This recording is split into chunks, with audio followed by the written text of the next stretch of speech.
नमस्ते, मैं डॉक्टर रीना चौधरी हूँ. I'm a Vastu consultant, Reiki Grand Master Numerologist, Angel Practitioner, Crystal Therapist.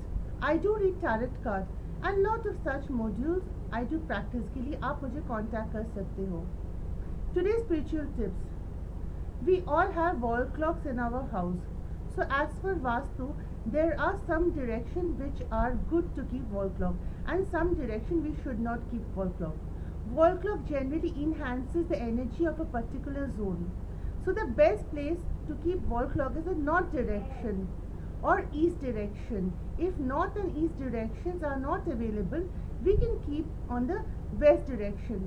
But we should never keep a wall clock in the south direction. We should always avoid south direction because south direction is the direction governed by Lord Yam.